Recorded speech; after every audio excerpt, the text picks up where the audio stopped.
What's up, everybody? Mark here with Shogun Sabers, just showing off my latest custom install. It is a Korbanth LS6 Luke stunt from Return of the Jedi, and this is the first time that I've actually ever owned or did an install on one of Korbanth's hilts, and I gotta say, the hilt itself is phenomenal. The design of it, the way it was constructed is fantastic. The weight, the feel, everything. One issue with these, if anyone has ever done an install, is just the room for electronics inside. Typically when working with sabers like this, we have between an inch and an half clearance going through it, and this one is 3/8 inch. So about the width of the battery, 3.7 volt battery that we use, all the way from the blade holder to the pommel. There's a little room in between the clamp, right here where this piece connects to this piece, and that is where the speakers go and also the activation switch. So yeah, from the top working down, what I've done is currently running a Cree green red. I machined a custom heatsink that sits right in between here. This piece screws off, and what was nice about that is the LED sits here on top of the heatsink, and then the LED optics pressure fits between this point and this point. So there's no rattling, there's no shaking, and it's actually pretty bright for how small of a blade hole you actually have. It's only 3/8 inch. In this section right here sits the 3.7 volt lithium ion battery, and then working down you have a custom momentary activation switch, which I've put underneath the clamp card, and then it's running two 20mm speakers, and then a Nano Biscotte version 3, and then a recharge port in the pommel. Yeah, so without further ado, I'll just go ahead and fire it up.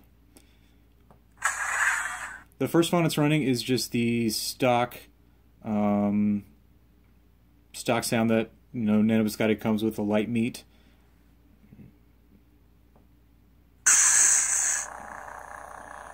And as you can see, it's actually pretty bright again for how small the blade hole is.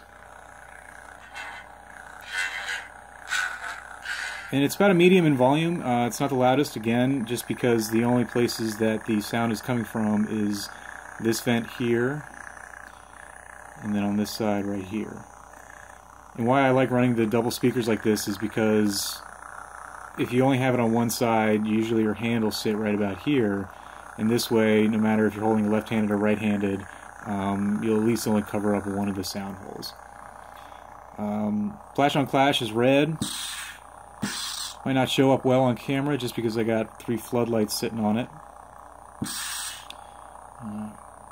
But it turns it a nice yellow. Another thing I did is with the activation switch, I went ahead and made a custom holder for it that sits underneath the clamp card back here.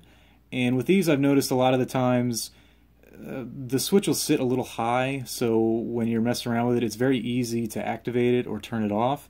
And I wanted it to sit as flush as possible, so it takes a little pressure, but it keeps it nice looking, so there's not that bulge or anything sticking out of it. Switch sound fonts. Oops. I am a Jedi, like my father before me. This is Lord Blako's rotj font. It's not as loud as the other one, but I still like it.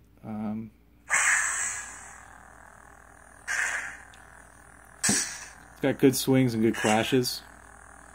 I'll go ahead and put a blade in so you can at least see the brightness of it. Again, this is only 3/8 inch blade from the custom saber shop, so this isn't made for dueling.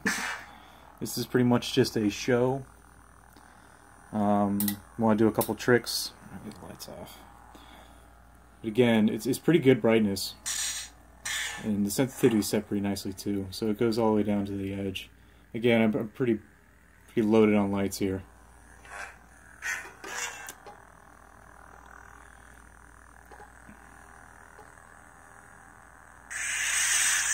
Alright, so So there you go. There's my Korbanth LS6 custom install. Thanks for watching.